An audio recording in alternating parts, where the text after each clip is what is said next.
شعبان کی آج 14 تاریخ ہے۔ یہ مہینہ جو کہ اپنے نصف کو پہنچ چکا ہے، اس لحاظ سے بڑی اہمیت رکھتا ہے کہ اس کے بعد فوراً رمضان المبارک کا بڑا ہی مقدس مہینہ آ رہا ہے۔ یہ گویا کہ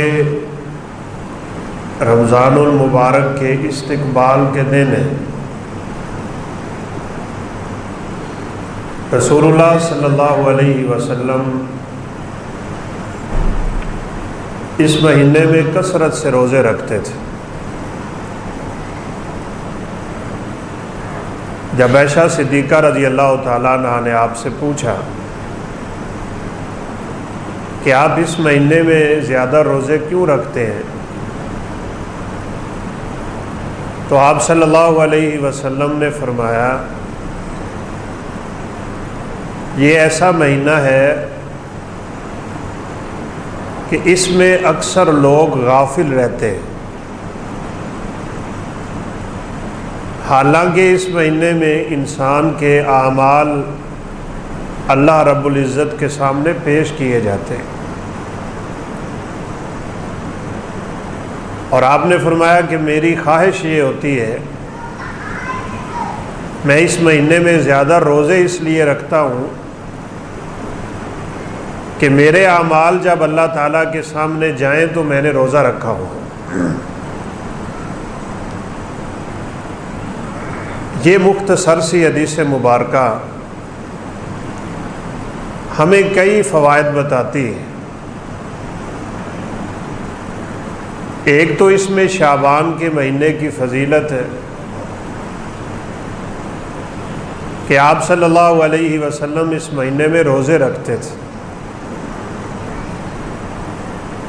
اور یہ روزے حقیقت میں رمضان کی پریکٹس کے روزے ہیں۔ وجہ آپ نے یہ بتائی کہ لوگ غفلت میں رہتے ہیں حالانکہ ان کے عمل اللہ کے سامنے پیش کیے جا رہے ہیں۔ لہذا پیغام یہ ہے کہ لوگوں کو اپنی غفلت چھوڑنی چاہیے، اپنے سال بھر کی ترتیب یہاں آ کے بدل لینی چاہیے۔ پورا سال دنیا کمانے کے چکر میں، دنیا کے دھندے میں، اپنی خواہشوں میں، اب اس مہینے سے وہ پریکٹس شروع کریں کہ میں نے رمضان المبارک کی ایک گھڑی بھی اللہ کے فضل سے ضائع نہیں ہونے دینی۔ ایک روزہ اگر کوئی شخص اللہ رب العزت کو راضی کرنے کے لیے رکھتا ہے تو آپ صلی اللہ علیہ وسلم نے فرمایا باعد اللہ من جہنم مسیرۃ 70 عاما، 70 سال تیز ترین سواری جتنا سفر کر جائے گی، صرف ایک روزہ رکھنے کی وجہ سے اللہ اتنا انسان کو جہنم سے دور کر دیتے۔ لیکن ایک بات یاد رکھیے گا کہ جنہوں نے شعبان کے روزے نہیں رکھے تو آپ صلی اللہ علیہ وسلم کا فرمان ہے اذا انتصف شعبان فلا تصوموا، شعبان آدھا گزر جائے تو پھر اگلے 15 دن میں شعبان کا روزہ نہ رکھو، شعبان کی نیت سے نہ رکھو۔ ہاں کسی نے سوموار کی عادت بنائی ہوئی ہے، جمعرات کی ہے، ایام بیز کی ہے، وہ الگ بات، وہ اپنی اس روٹین کو مکمل کر سکتا ہے، لیکن شعبان کی نیت سے اب کوئی بندہ روزہ نہ رکھے سوائے ان افراد کے جو شروع مہینے سے کچھ روزے رکھتے آ رہے۔ اس مہینے میں انسان کو کیا کرنا چاہیے؟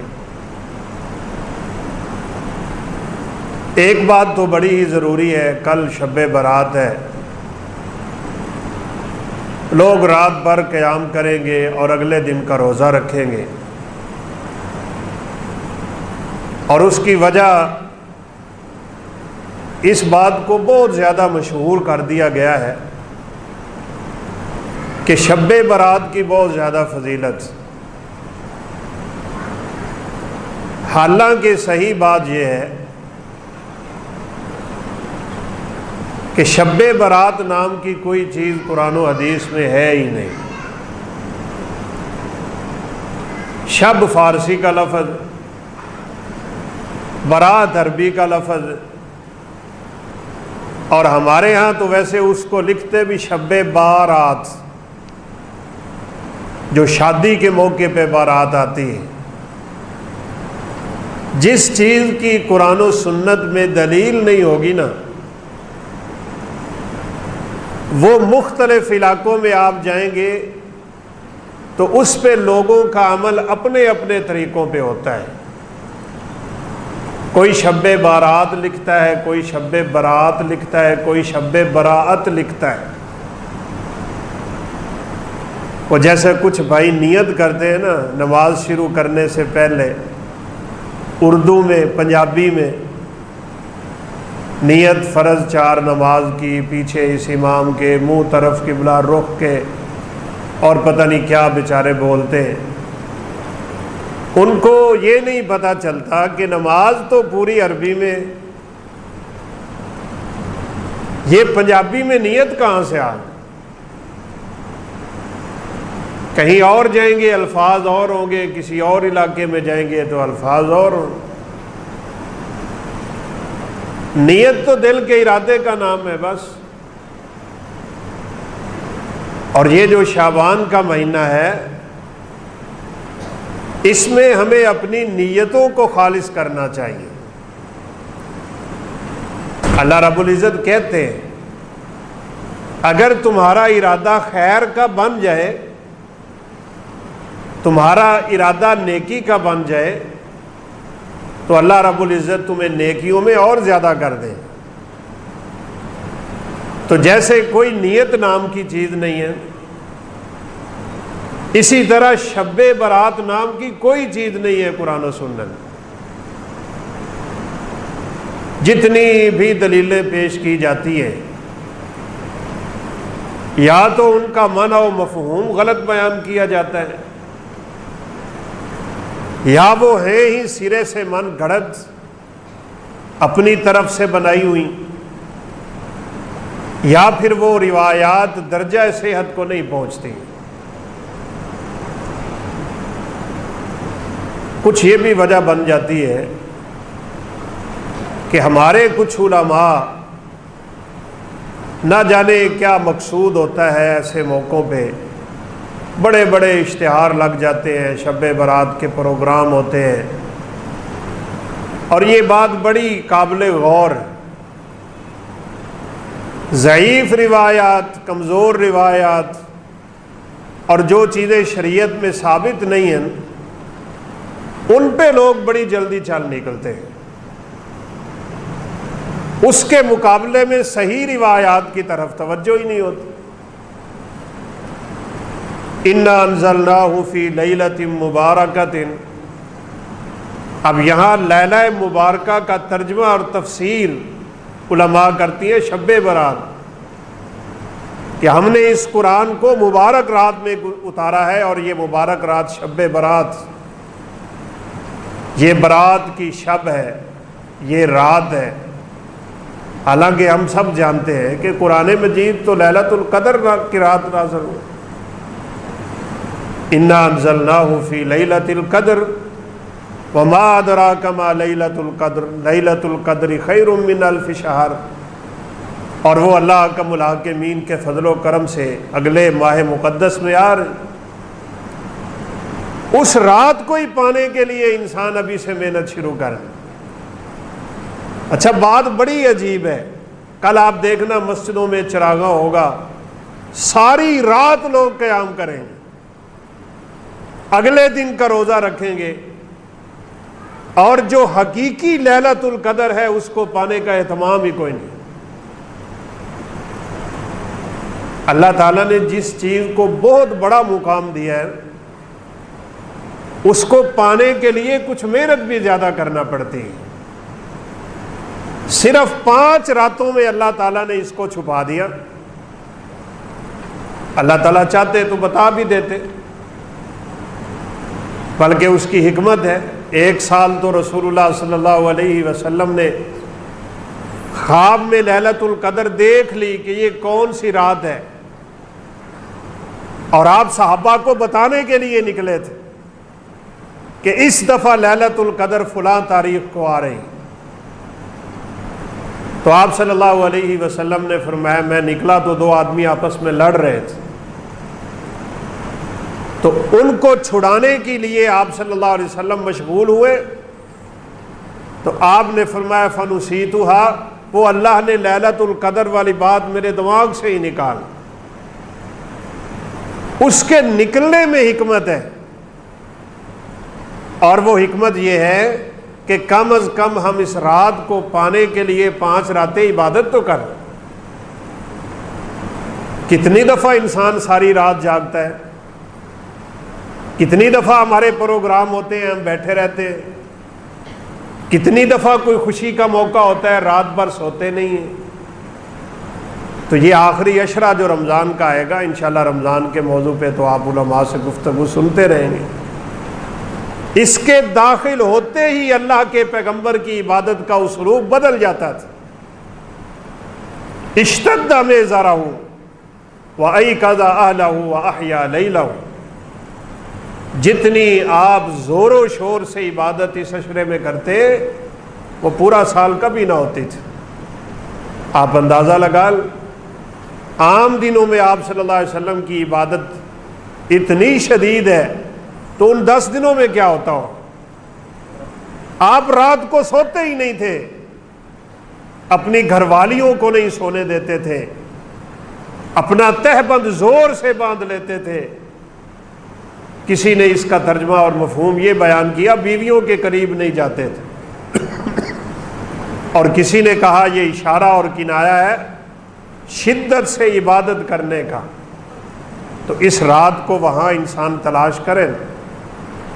شب برات کی کوئی حیثیت نہیں ہے، کوئی حقیقت نہیں ہے۔ جتنی بھی روایتیں، وہ ایک روایت بیان کرتے ہیں بنو کلب کی بکریوں کے بالوں سے زیادہ ان کے پاس بہت زیادہ بکریاں تھیں، ان کی بکریوں کے بال اتنے نہیں ہیں جتنے اللہ اس رات لوگوں کو جہنم سے آزاد کرتا ہے۔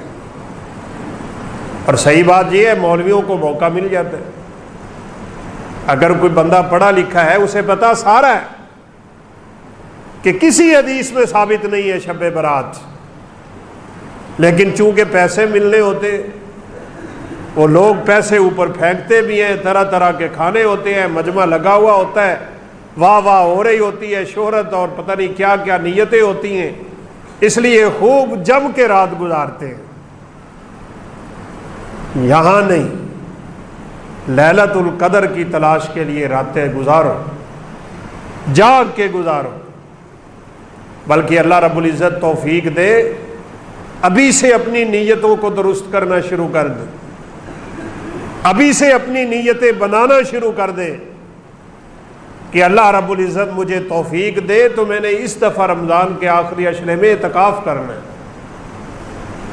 پوری زندگی اللہ کے نبی نے اعتکاف نہیں چھوڑا۔ جب سے رمضان کے روزوں کی فرضیت نازل ہوئی پھر آپ نے کبھی بھی کسی سال بھی اعتکاف نہیں چھوڑا، ہر سال آپ نے اعتکاف کیا۔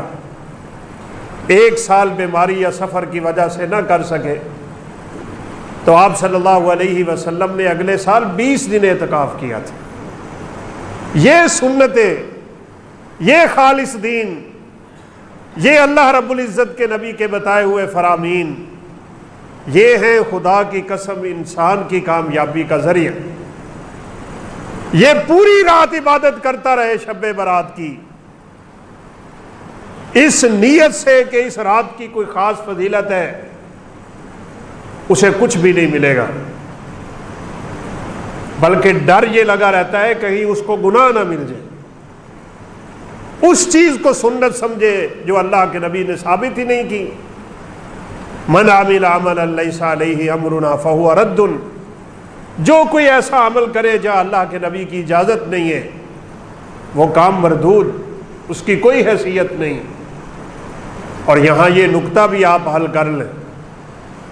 بعض لوگ کہتے ہیں جی یہ حرج کی، اسی درود ہی تے پڑھنے اذان تو پہلے، اسی نفل پڑھیں گے، ساری رات اللہ کو خوش کریں گے، ہم اللہ کی عبادت کریں گے، اس میں حرج کیا ہے؟ یہ عبادت تو خدائے ذوالجلال کی قسم ہے اسی میں حرج ہے کہ ہم نے اس چیز کو شریعت کا درجہ دیا جس کو اللہ کے رسول نے نہیں دیا تھا صلی اللہ علیہ وسلم۔ شریعت اس بات کا نام ہے جو کام اللہ کے حبیب کرتے رہے وہ ہم کریں، جو نہیں کیے وہ نہ کریں، عبادت سمجھ کے نہیں۔ ہاں انسان کی عادات کا سلسلہ اور ہوتا ہے، اس میں عبادت کا کوئی چکر نہیں ہوتا۔ وہ لوگ کہتے ہیں جی بدعت ہے، تھوڑے کالر بھی تے بدعت ہی نے، تھوڑا سپیکر بھی تے بدعت ہی ہے، جہاز تے چڑھنا بھی تو بدعت ہی ہے۔ پتہ نہیں بیچاروں کی عقلوں کے پردے کہاں ہیں۔ او بھائی جہاز پہ انسان عبادت کی نیت سے تھوڑا جاتا ہے، یہ لباس ہم عبادت کی نیت سے تھوڑا پہنتے ہیں، یہ عادات میں آتا ہے، عادات میں۔ اور اللہ رب العزت نے اس میں ہر چیز حلال رکھی ہوئی۔ وَأَنَّ لَكُمْ مَا فِي الْأَرْضِ جَمِيعًا، جو حرام چیزیں ہیں شریعت ان کو بتا دیتی۔ مثال کے طور پہ کھانے پینے میں اللہ نے ہر چیز حلال رکھی ہوئی، بس یہ قاعدہ ہے، کلیہ ہے، ہر جگہ پہ رک رک کے حلال ہونے کی دلیل تلاش کرنے کی ضرورت ہی نہیں۔ ایک بندہ کہے جی بینگن حلال ہے، آپ دلیل دیں، بینگن شاید اللہ کے نبی نے کھایا نہیں کھایا۔ فلاں چیز حلال ہے، آپ دلیل دیں، فلاں حلال ہے، دلیل دیں۔ او بھائی یہاں دلیل کی ضرورت نہیں ہے۔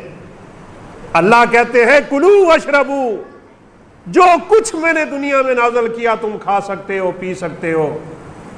ہاں اللہ کے حبیب صلی اللہ علیہ وسلم نے ضابطے بتا دی۔ اسلام بڑا خوبصورت دین، بڑے خوبصورت ضابطے، قانون ہیں، قواعد ہیں، کلیات ہیں، اصول ہیں۔ آپ صلی اللہ علیہ وسلم نے فرمایا ہر وہ جانور جو کچلی والا ہے، جس کی نشانی کہ وہ گوشت کھاتا ہے، وہ حرام، بس سارے حرام ہو گئے۔ ہر جانور کا نام لینے کی ضرورت ہی نہیں۔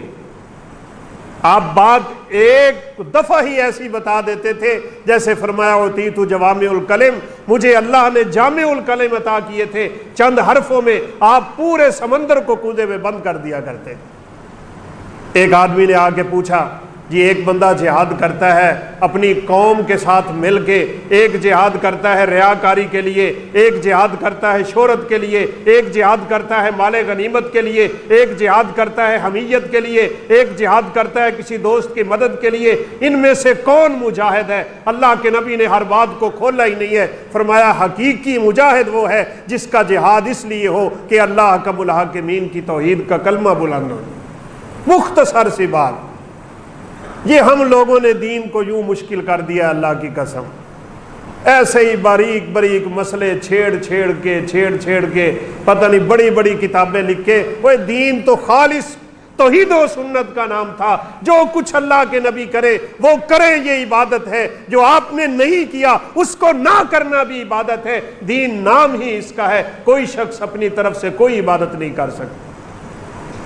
سیدنا عبداللہ بن عمر تو چاشت کی نماز نہیں پڑھتے تھے۔ ایسے ہوتے ہیں متبع سنت لوگ۔ کسی نے پوچھ لیا کہ اس نماز کی تو بڑی فضیلت ہے، اللہ کے حبیب صلی اللہ علیہ وسلم کا فرمان بھی ہے، یہ صلاۃ اوابین ہے، چاشت ہے، وہ ایک نماز ہے یا ایک سے زائد ہے، یہ ایک الگ بات ہے، دلائل تو موجود ہے۔ سیدنا ابو ہریرہ رضی اللہ تعالیٰ عنہ کہتے ہیں اوصانی خلیلی بثلاثن، میرے خلیل، میرے دوست، میرے حبیب، میرے جگری یار یعنی اللہ کے نبی نے مجھے 3 نصیحتیں کی تھیں۔ ایک نصیحت یہ تھی میں سونے سے پہلے ہی وتر پڑھ لیا کروں، حالانکہ وتر رات کے پچھلے پہر پڑھنے کا ثواب زیادہ ہوتا ہے، کیوں؟ ابو ہریرہ رات گئے تک حدیثیں یاد کرتے تھے، وہ حافظ حدیث امیر المومنین فی الحدیث تھے۔ وہ خود کہتے ہیں لوگوں کو فکر ہوتی تھی اپنے کام کاج کی، انصاری صحابہ کی ساری فکریں ہوتی تھی غلے اور اناج اور کھجوروں کے باغات کی طرف۔ مہاجرین نکلتے تھے بازاروں میں اپنا کاروبار کرنے کے لیے۔ ایک میں تھا ابو ہریرہ جس کو اللہ کے حبیب کی حدیث لینے کے علاوہ کوئی کام ہی نہیں تھا۔ آپ کے دروازے کے سامنے بیٹھتا تھا، آپ نکلتے تو میں ساتھ ہو جاتا، جو کچھ بولتے میں یاد کرتا، اپنے سینوں میں محفوظ کرتا۔ اور ایک دن میں نے آپ صلی اللہ علیہ وسلم سے یہ کہہ ہی دیا، کچھ باتیں آپ کی بھول جاتا ہوں، آپ مجھے اس کا علاج بتا دیں۔ آپ صلی اللہ علیہ وسلم نے فرمایا ابسط رداءک یا ابا ہریرہ، ابو ہریرہ اپنی چادر بچھا دو۔ یہ لوگ اسی لیے اللہ اکرم الحاکمین کے ہاں درجات پاک، اللہ کے حبیب کی سنت سے پیار، آقا علیہ السلام کی حدیث سے پیار، آپ کے فرامین کو سینوں سے لگاتے تھے۔ کہا چادر بچھا ابو ہریرہ، میں نے چادر بچھا دی، اللہ کے نبی نے دعا کر دی، فرمایا اضمم، اب اٹھا اس چادر کو ملا اپنے سینے سے۔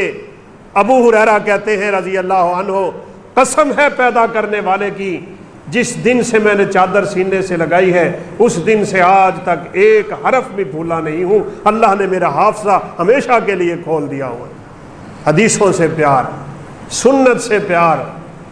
تو ابن عمر رضی اللہ تعالیٰ عنہ کو کسی نے کہا ہیں حدیثیں، ابو ہریرہ کو نصیحت تھی چاشت کی نماز پڑھا کرو، سونے سے پہلے وتر پڑھ لیا کرو، ایک مہینے میں 3 روزے رکھا کرو، اور آپ صلی اللہ علیہ وسلم کا فرمان بھی ہے یہ 360 جوڑوں کا صدقہ ہے، اس کی اتنی فضیلت ہے، ابن عمر آپ کیوں نہیں پڑھتے ہو یہ سنتیں، یہ رکعات کیوں نہیں ادا کرتے ہو؟ قربان جائیں ابن عمر رضی اللہ تعالیٰ عنہ کی شان پہ۔ انہوں نے کہا جب تک میں اپنے پیغمبر کو ان آنکھوں سے پڑھتا ہوا نہیں دیکھ لوں گا تب تک ابن عمر یہ رکعتیں ادا نہیں کریں، نہیں کی۔ اللہ کے نبی صلی اللہ علیہ وسلم سفر سے کبھی پلٹتے تو پھر پڑھا کرتے تھے، یا سفر میں ایک دفعہ آپ نے پڑھی تھی جب مکہ فتح کیا تھا ام ہانی رضی اللہ تعالی عنہا کے گھر میں، عام معمول میں آپ نے نہیں پڑھی چونکہ آپ رات کو بہت لمبا قیام کرتے تھے۔ ابن عمر نے دیکھی نہیں، ابن عمر نے ساری زندگی پڑھی بھی نہیں۔ سنت کے پابند بنو۔ یہ بدعات اور خرافات کا سلسلہ جو چل نکلتا ہے ہمارے ہاں، یہ بالخصوص ایسے موقعوں پہ ایسی من گھڑت روایتیں گھڑ کے لاتے ہیں، پتہ نہیں کہاں سے بنا کے لے آتے ہیں، ذرا خوف نہیں رہتا دل میں کہ اللہ کے پیغمبر نے تو اتنی سخت وعید سنائی تھی، من کذب علی متعمدا فلیتبوأ مقعدہ من النار، جو بندہ میری طرف جھوٹی بات منسوب کر دے میں نے کی نہیں، وہ کہتا ہے یہ حدیث ہے، وہ شخص اپنا ٹھکانہ جہنم میں بنا لینا۔ تو یہ چونکہ آج کل سوشل میڈیا کا دور ہے، پہلے بھی کئی دفعہ یہ بات عرض ہو چکی ہے، ہر آئی چیز کو آگے نشر نہ کیا کریں، ہر پوسٹ کو آگے مت بھیجا کریں، ہر ایک چیز پہ یوں ہی اپنے آپ کو مطمئن نہ کر لیا کریں کہ بس یہ لکھا ہوا ہے تو ٹھیک۔ ایک دفعہ سوشل میڈیا پہ ایک روایت نظر سے گزری، جھوٹی من گھڑت بنائی ہوئی، بڑے بڑے بدبخت ایسے گزرے ہیں جنہوں نے نبی کائنات کی سنت کو مٹانے کے لیے حدیثیں گھڑی۔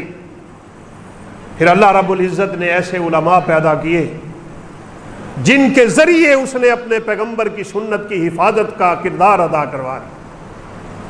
امام احمد بن حنبل رحمۃ اللہ علیہ سے ایک راوی حدیث کے بارے میں پوچھا گیا، یہ حدیثیں بیان کرتا ہے، کہا جھوٹا انسان، کذاب قسم کا انسان ہے، یہ جھوٹی حدیثیں بناتا ہے، اس سے حدیث نہ لیا گیا۔ وہ قریب المرگ تھا، کہنے لگا کہ میں تو ابھی مر رہا ہوں، میرے بارے میں تو بتا دیا گیا ہے کہ یہ جھوٹا انسان، میں نے جو 500 حدیثیں گھڑی ہیں، میں نے جو 500 حدیثیں بنائی ہیں، ان حدیثوں کا کیا بنے گا؟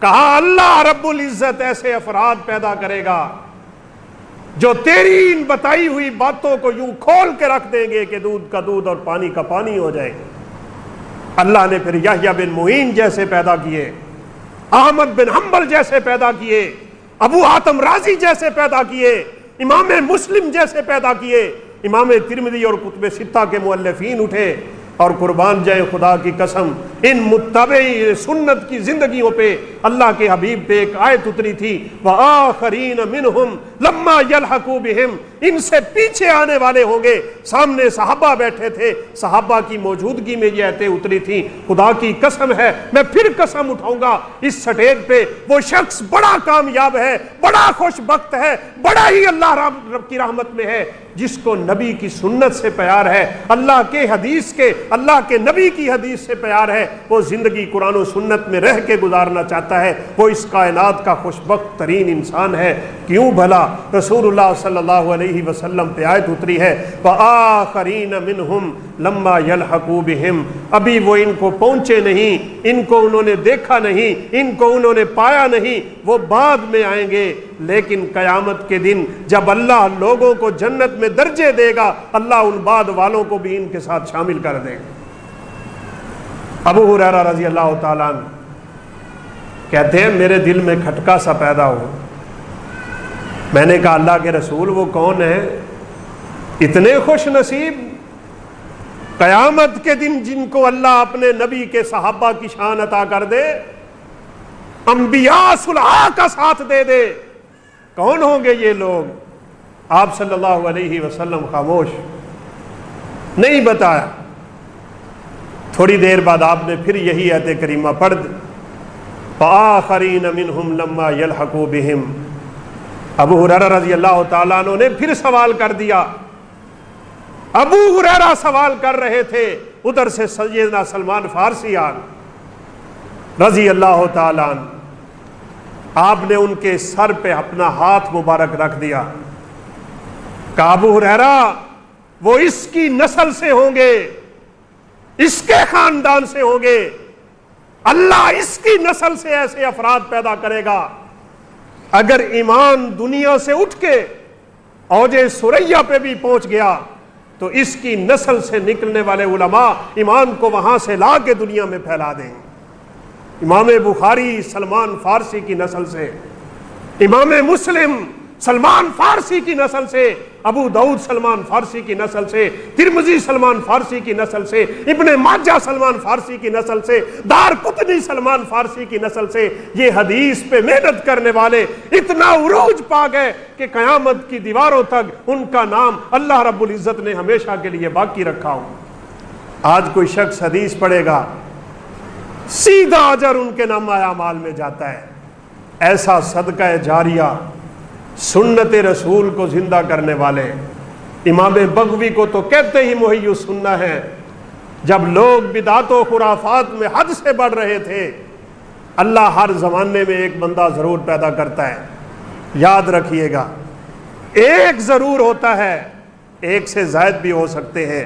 رسول اللہ صلی اللہ علیہ وسلم نے فرمایا ہے ہر 100 سال میں ایک صدی جس کو کہتے ہیں، اللہ ایسے بندے پیدا کرتا ہے، مجدد دین جن کو کہا جاتا ہے، اللہ ان کے ہاتھوں میں اپنے دین کو دوبارہ تازہ کر دیتا ہے۔ ان لوگوں نے نا بڑے لمبے لمبے سفر کر کے اللہ کے نبی کی حدیث کو جمع کر دیا، اللہ کے نبی صلی اللہ علیہ وسلم کی سنت سے پیار کر۔ محی السنہ کا مقدمہ آپ پڑھیں، مصابیح السنہ، تو انہوں نے لکھا، کہا یہ کتاب اس لیے لکھ رہا ہوں کل قیامت کے دن جہاں اللہ کے نبی کے صحابہ کھڑے ہوں گے، اللہ مجھے بھی سنت سے پیار کی وجہ سے ان کے ساتھ کھڑا کر دے۔ تو سنت سے محبت کا تقاضا یہ ہے، بدعات سے نفرت رکھو، خرافات سے نفرت رکھو، اور بات سخت نہ ہو جائے، بدعتیوں سے نفرت رکھو۔ یہ بات میری نہیں ہے، یہ اللہ کے حبیب کی بات ہے۔ بعض دفعہ لوگ ہمیں باتیں کر لیتے ہیں، لو جی تسی ساڈے بزرگ دے کولو لنگے ہوتے سلام نہیں کیا۔ ہمیں اللہ کی قسم دل سے نفرت نہیں ہوتی، ہم یہاں حدیث مبارکہ کو دیکھتے ہیں، اللہ کے حبیب کا فرمان ہے بدعتیوں کی عزت نہ کیا کرو، بدعتیوں کی تکریم نہ کیا کرو، ان کو اپنے گھروں میں نہ آنے دیا کرو، ان کو ٹھکانے نہ دیا کرو۔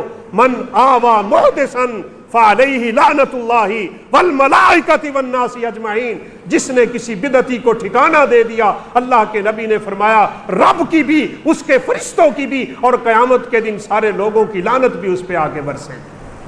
ہاں سمجھاؤ ضرور ان کو، انہیں توحید کا درس ضرور دو میٹھے انداز میں، انہیں نبی کریم صلی اللہ علیہ وسلم کی سنت کے قریب کرو، محنت کرو، ضرور کرو۔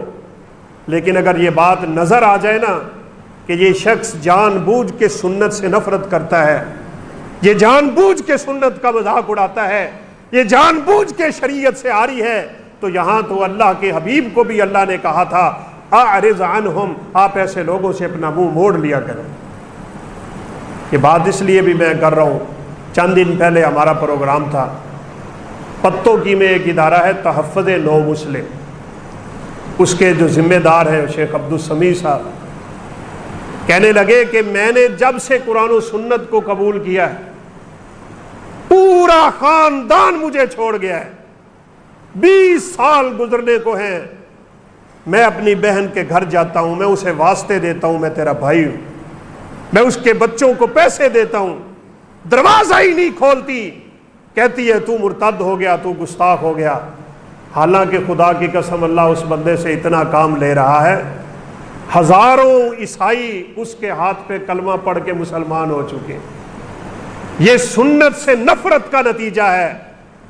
آپ کھول لیں سوشل میڈیا، انٹرنیٹ پہ چلے جائیں، آپ کو ڈاکٹر ذاکر نائک کے خلاف بڑی پوسٹیں ملیں گی، بڑی تقریریں ملیں گی، بڑے کلپ ملیں گے۔ کیوں؟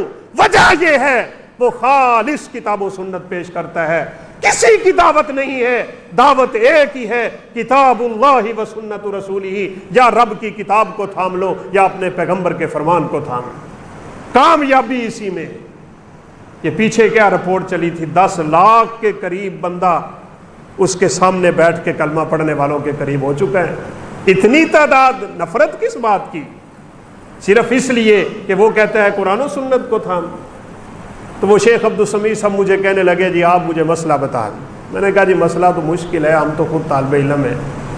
کہا میں گدی نشیں ہیں وہ سارے، کہا میری جائیداد 8 کروڑ کی انہوں نے غصب کر لی، نہیں دی، دینی بھی نہیں ہے، تو مرتد ہو گیا ہے، تیرا ہمارے ساتھ کوئی تعلق نہیں رہ گیا، بس آپ مجھے اتنا بتا دیں اگر میں ان کے پاس نہیں جاتا تو کہیں میرا نام ان لوگوں میں تو نہیں لکھ دیا جائے گا جو قطع تعلقی کرتے ہیں اور اللہ ان سے ناراض ہو جاتے ہیں۔ تو میں نے تو اپنی کم علمی کے مطابق ان کو یہی کہا آپ محنت جاری رکھیں، خیر کی بات کریں، دین کی دعوت دیں۔ میں تو ان کی ایک بات سن کے حیران ہو گیا، اللہ جن لوگوں سے دین کا کام لے رہا ہے کس قدر لے رہا ہے۔ کہنے لگے ایک عیسائی آدمی مسلمان ہوا ہے آج سے کوئی 22-23 سال پہلے، کہا اس دن سے لے کے مسلسل میں اس کی بیوی کو دین کی دعوت دے رہا ہوں، کہا 20 سال میں نے اس کی بیوی کو دین کی دعوت دی، اور ایک دن میں نے اسے فون کیا ہوا تھا، وعدہ دیا ہوا تھا کہ میں آپ سے ملاقات کے لیے آؤں گا، کہا میں کراچی تھا، مجھے یکدم یاد آ گیا کہ آج تو میرا اس بہن سے وعدہ ہے، کہا میں نے کراچی سے جہاز کا ٹکٹ خریدا کہ میرا وعدہ ایسا نہ ہو کہ وہ ٹوٹ جائے۔ حقیقی مسلمان ہوتا ہی وہ ہے، وعدوں کا سچا، بات کا سچا، اس کی زبان پہ گڑبڑ نہیں ہوتی۔ یہ دلوں میں میل اور کچیل رکھ کے جو ہم اسلام کا دعویٰ کرتے ہیں نا، ایسے مسلمانوں کا اسلام بھی کوئی فائدہ نہیں دیتا ہے۔ کہتے ہیں میں پہنچا تو وہ اپنے گھر کے باہر گلی میں کھڑی تھی، مجھے کچھ نفرت آمیز کلمے بھی کہتی تھی، لیکن میں صرف یہ چاہتا تھا یہ کلمہ پڑھے اور مسلمان ہو۔ کہا میں نے اس کو بتایا تھا میں کراچی میں ہوں، تو اس کے ذہن میں یہی تھا آج اس کا وعدہ ٹوٹ جائے گا، مجھے موقع مل جائے گا، اب دوبارہ دعوت دے گا، میں کہوں گا تو بات کا ہی جھوٹا ہے، تو وعدے ہی پورے نہیں کرتا، ایسے مسلمان ہوتے ہیں، میں تیری کوئی بات نہیں مانوں گی۔ کہا جب اس نے مجھے گلی میں دیکھا تو حیران رہ گئی، کہا تو پھر آ گیا ہے، کیسے آیا کراچی سے؟ کہا جہاز کا ٹکٹ خریدا ہے اپنا وعدہ پورا کرنے کے لیے کہ میں نے تجھے آج پھر دین کی دعوت دینی تھی۔ کہنے لگے جی مجھے اللہ نے اتنی خوشی نصیب کی کہ گلی میں کھڑے کھڑے اس نے کلمہ پڑھا، مسلمان۔ 20 سال بعد میں نے ان کو دوبارہ آپس میں ملا دیا، اب دونوں میاں بیوی خوش ہیں، اس کے خامد نے بھی شادی نہیں کی تھی، اس نے بھی نہیں کی تھی۔ اسلام تو یہ ہے بھائیو، نبی کائنات علیہ الصلوۃ والسلام نے جو بتا دیا اس پہ انسان استقامت اختیار کرے، ڈٹ جائے، دنیا کا نقصان ہوتا ہے ہو جائے، شہرت نہیں رہتی نہ رہے، ناک نہیں رہتا نہ رہے، خاندان نہیں رہتا نہ رہے، کنبہ قبیلہ نہیں رہتا نہ رہے، کچھ نہ رہے، بس ایک چیز رہنی چاہیے، وہ رب کا دین ہے، وہ نبی کائنات کا بتایا ہوا فرمان۔ اس سے بڑھ کے کائنات میں کوئی عزیز نہیں شے ہونی چاہیے۔ تو بدعات سے جب تک بندہ نفرت نہیں کرتا تب تک سنت سے پیار نہیں ہوتا۔ یہ بات اچھی طرح یاد کیجئے گا، یہ اسلام کے اصول، فَمَن يَكْفُرْ بِالطَّاغُوتِ وَيُؤْمِن بِاللَّهِ فَقَدِ اسْتَمْسَكَ بِالْعُرْوَةِ الْوُثْقَىٰ، اللہ کو ماننے کے لیے لازمی ہوتا ہے پہلے غیر اللہ کی نفی کرو۔ طاغوت ہر اس کو کہتے ہیں جو اللہ کے علاوہ لوگ اس کو مانتے پوجتے، یہ بڑی پہنچی ہوئی سرکار ہے۔ جب تک ان سرکاروں کی نفی نہیں کر دو گے، جب تک ان کو دل سے نہیں نکال دو گے، بلکہ اس سے اگلے مرحلے پہ نہیں چلے جاؤ گے جس کو البغض فی اللہ والحب فی اللہ کہتے ہیں۔ محبت کسی سے رکھو تو اللہ کے لیے اور بغض رکھو تو اللہ کے لیے۔ ایسے بدعتیوں کے خلاف دل میں نفرت ہونی چاہیے۔ سلام بلا لینے میں کوئی حرج نہیں ہے، ان سے بات کرنے میں کوئی حرج نہیں ہے، لیکن دل سے محبت نہیں ہونی چاہیے ان لوگوں کے ساتھ۔ رسول اللہ صلی اللہ علیہ وسلم کے دروازے پہ بھی دستک ہوئی تھی، آپ نے پوچھا کون؟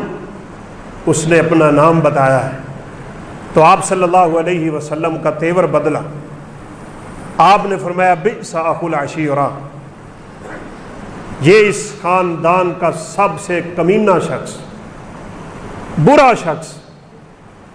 یہ انسان کی ناکامی بھی اور انسان کی بدبختی بھی کہ دنیا میں لوگ اس کو کمینہ کہنا شروع ہو جائیں، لوگ برا کہنا شروع ہو جائیں۔ انتم شہداء اللہ علی الارض، یہ میرے پیغمبر کا فرمان ہے۔ او لوگو، او میرے امتیوں، تم اس دنیا میں رب کے گواہ ہو، تمہاری زبانوں پہ رب گواہی اتارتا ہے، دنیا میں بھی ہم گواہیاں دیتے ہیں، قیامت کے دن بھی ہم گواہیاں دیں گے۔ انتم شہداء اللہ علی الارض، کسی کو دنیا میں لوگ اچھا کہنا شروع ہو گئے، بڑا خوش نصیب، بڑا خوش نصیب۔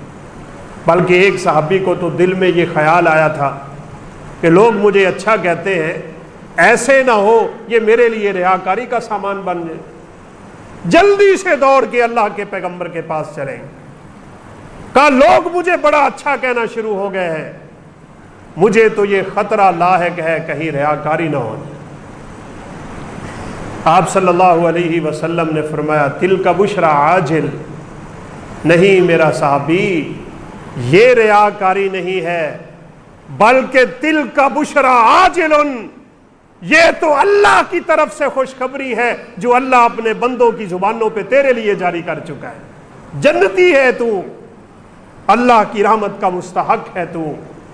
ریاکاری تو انسان دل سے کرتا ہے نا، وہ تو ارادے کے ساتھ تعلق رکھتی ہے۔ اور یہ بھی یاد کر لے، خشوع خضوع بھی دل میں ہوتا ہے، ریاکاری بھی دل میں ہوتی ہے۔ کچھ لوگ اندر سے کھوٹے ہوتے ہیں، اوپر سے بڑے میٹھے ہوتے ہیں، بڑے بدبخت ہوتے ہیں۔ قیامت کے دن ایسے لوگوں کے اللہ دو چہرے بنائے گا، دو چہرے، سارے لوگوں کا ایک چہرہ ہوگا، اس بدبخت کے دو چہرے ہوں۔ اللہ کے نبی نے ذل وجہین کہہ دیا اس کو دیکھتے ہی پتا چل جائے گا یہ وہ شخص ہے یہ دنیا میں دو نمبری کیا کرتا تھا، اوپر سے اور اندر سے اور۔ ایسے کھوٹے منافق بڑے خطرناک ہوتے ہیں، ہمیشہ سے رہے ہیں، قیامت تک رہیں گے۔ ایمان کا تعلق دل سے، ارادے کا تعلق دل سے، خلوص کا تعلق دل سے، عاجزی کا تعلق دل سے، انکساری کا تعلق دل سے، تقوی کا تعلق دل سے، خشیت کا دل سے، للہیت کا دل سے۔ یہ تیرے سر جھکانے سے کچھ نہیں ہوتا، تیرے نیچے ہو جانے سے کچھ نہیں ہوتا۔ کبھی ایسے ہی تھوڑا نیچے ہو کے کہیں گٹے گوڈے کو ہاتھ لگاتے ہیں اور سمجھتے ہیں میں بڑی اس کی عزت کر رہا ہوں، یہ عزت نہیں ہے، دل میں ہوتی ہے، دل میں۔ اگر تیرے دل میں نہیں ہے، اوپر اوپر سے جھک رہا ہے، تو اگلے کا بیڑا بھی غرق کر رہا ہے، اپنا بھی بیڑا غرق کر رہا ہے دل سے۔ سیدنا عمر فاروق رضی اللہ تعالیٰ عنہ نے ایک نمازی کو دیکھا تھا، نماز پڑھ رہا ہے اور اپنا سر نیچے نیچے کیے جا رہا ہے۔ انہوں نے سر پکڑ کے سیدھا کر دیا اور کہا تیری عاجزی تیرے سر میں گھسی ہوئی ہے، یہ عاجزی دل میں ہوتی ہے، بندہ عاجز دل میں ہوتا ہے۔ بڑے لینڈ لارڈ، بڑے خوبصورت لباسوں والے، بڑی بڑی گاڑیوں والے، بڑے بڑے محلات اور کوٹھیوں والے، ان کے دل میں عاجزی ہوتی ہے، وہ عاجز ہی ہیں۔ جب اللہ کے نبی نے وضاحت کی تھی عاجزی، انکساری، للہیت اور تواضع، تو ایک صحابی نے یہ مسئلہ ہمیشہ کے لیے حل کروا لیا تھا۔ کہا اللہ کے حبیب، ہم لباس تو بڑا اچھا پہنتے ہیں، ہمارے جوتے بھی بڑے عمدہ ہوتے ہیں، ہماری سواریاں بڑی قیمتی ہوتی ہیں، ہمارے پاس نعمتیں اللہ نے دی ہوئی ہیں، ان نعمتوں کا اظہار ہم کرتے ہیں، تو پھر یہ کہیں ریاکاری تو نہیں ہے، یہ شہرت اور دکھلاوا تو نہیں ہے، یہ عاجزی اور انکساری کے خلاف تو نہیں ہے؟ آپ صلی اللہ علیہ وسلم نے فرمایا نہیں، ایسا بالکل نہیں۔ ان اللہ جمیل یحب الجمال، اللہ تو خود بڑا خوبصورت ہے، وہ تو خوبصورتی کو پسند کرتا ہے۔ لباس اچھا ہو، وضاقتہ اچھا ہو، سواری اچھی ہو، گھر اچھا ہو، بیوی اچھی ہو، ہمسایہ اچھا ہو، یہ تو اللہ کی نعمتیں ہوتی ہیں۔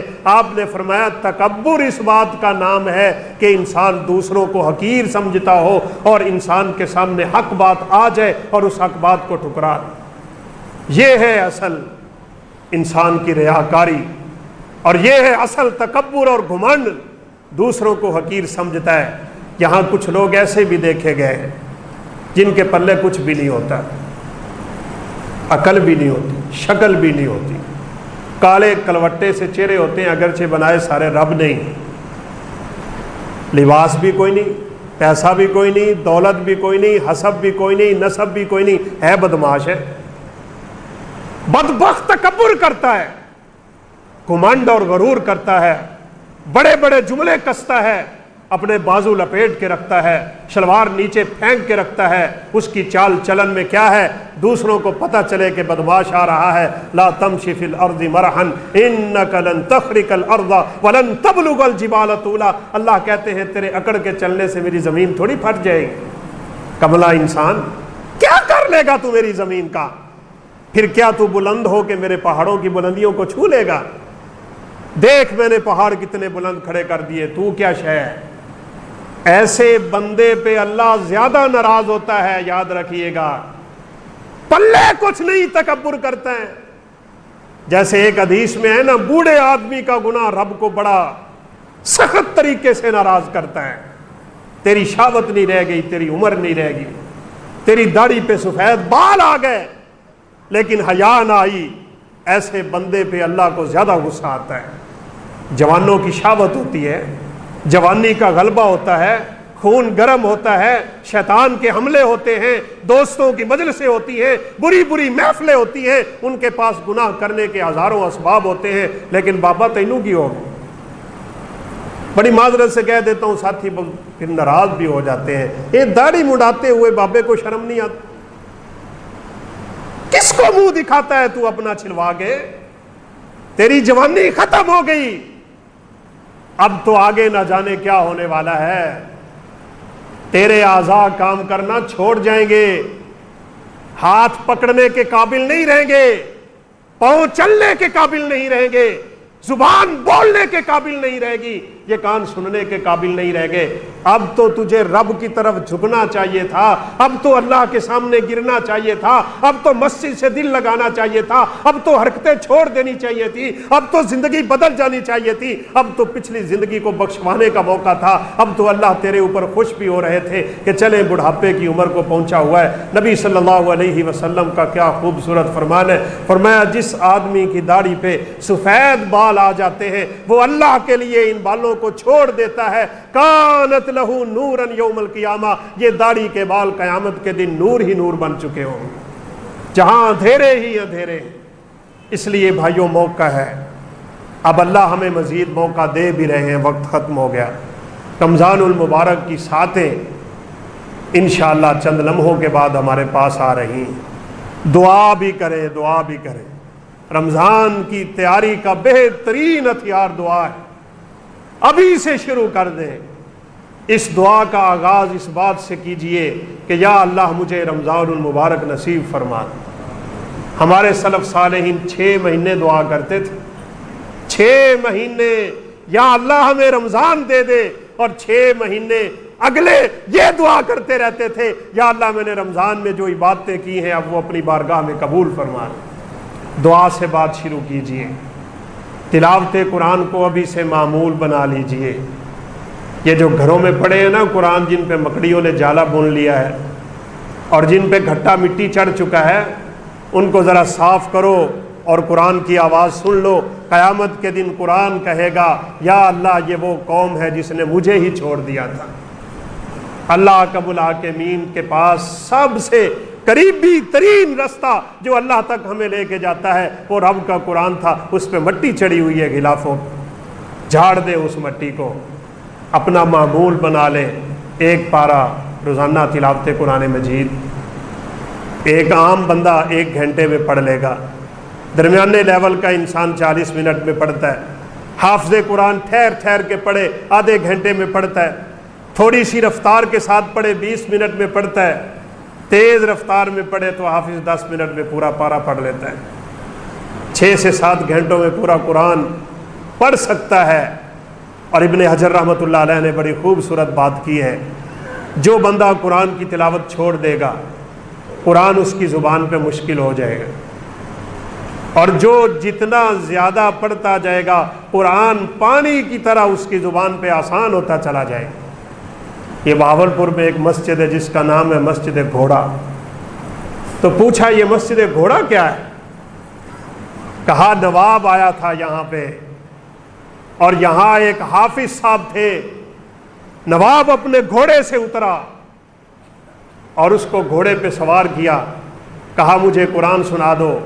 عشاء کی نماز شاید ہو چکی تھی، اس حافظ صاحب نے اس گھوڑے پہ بیٹھ کے الحمد سے قرآن شروع کیا اور الناس کی سین پہ پہنچ کے گھوڑے سے نیچے اترا تھا۔ ایک ہی لمحے میں پورا قرآن پڑھ، 6 7 8 گھنٹے میں قرآن ختم ہو جاتا ہے۔ لیکن ہمیں قرآن اس لیے مشکل ہو گیا، ہم نے چھوڑ دیا۔ اس کو پڑھیں، ترتیب سے پڑھیں، نمازوں کی پابندی شروع کر دیں، کہیں رمضان کی نماز رہ نہ جائے۔ صدقہ بہت بڑی علامت ہے اللہ کی رضا کی، ابھی سے کرنا شروع کر دیں۔ اور روزہ تو اللہ تعالیٰ کو بہت ہی محبوب ہے۔ انشاءاللہ اس موضوع پہ گفتگو ہوتی رہے گی رمضان المبارک میں بھی۔ نبی صلی اللہ علیہ وسلم کا فرمان آپ نے سن لیا، ایک روزہ اگر کوئی بندہ اپنے رب کو راضی کرنے کے لیے رکھ لے اللہ 70 سال اسے جہنم سے دور کر دیتے ہیں۔ اور علماء کہتے ہیں روزہ ایک ایسی عبادت ہے جس میں انسان کی کوئی ریاکاری نہیں ہوتی۔ پانی پی لے گلے سے اتار لے کسی کو کیا پتہ ہے، لیکن صرف اللہ کی رضا کے لیے سب کچھ چھوڑ دیتا ہے۔